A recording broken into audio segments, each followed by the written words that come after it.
Last year we had moved house and I was reorganizing, and I've been trying to sort of lighten the load a little bit. I said to my friend, so many of these things are so fantastic and they have meaning, and I would love for people to understand what they meant to me. And she was like, well, why don't you call Julien's? This is exactly the kind of thing they do.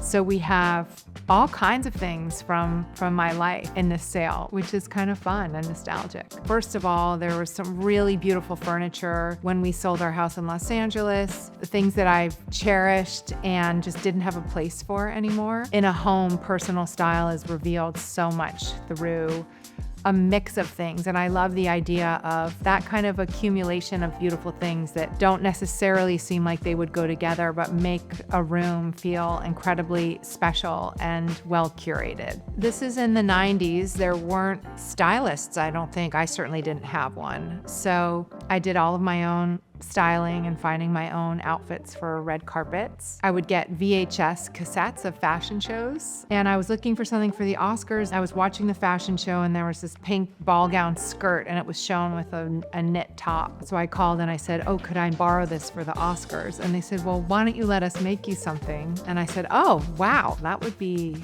amazing. So they sent over sketches. I thought, oh, these are beautiful. And then I asked, oh, could we have, this a little bit more like this and that a little bit more like that? And then came the process of all the fittings and everything. I had my mom and my dad and my brother and my best friend and my grandparents. Not everybody came to the ceremony, but we all kind of met up at parties afterwards. It was very overwhelming, but it was also very full of joy. It's like those moments in life. I aspired to it, and I understand why people aspire to it, but when you get older, you really realize it's, the fact that my grandfather was still alive to go with me, that's the more important thing. My mother, my whole life, did plays at the Williamstown Theater Festival, a very, very special place in a way that nowhere else is. I was enrolled at the University of California at Santa Barbara. And that summer I went to go do Picnic. I auditioned for the play, and my mom was in it. And I remember after the dress rehearsal, my father came to me and he said, I don't think you should go back to college. You're really good at this. This is the one that I wore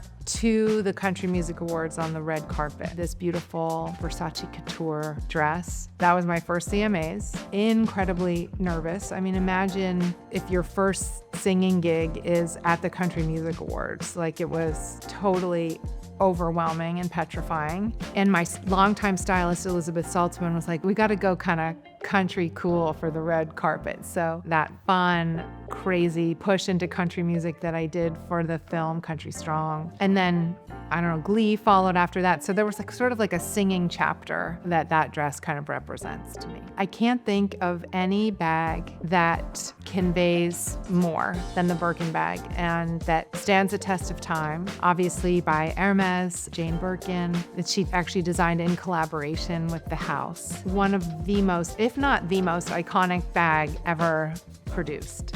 I said I just have furniture and clothes and some memorabilia. They have energy, they have life to them. So I really love the idea of affording somebody else the opportunity to add to the story of an object. This is my personal edit, the Gwyneth Paltrow edit. The sale is going to take place March 24th and 25th at the Peninsula Beverly Hills.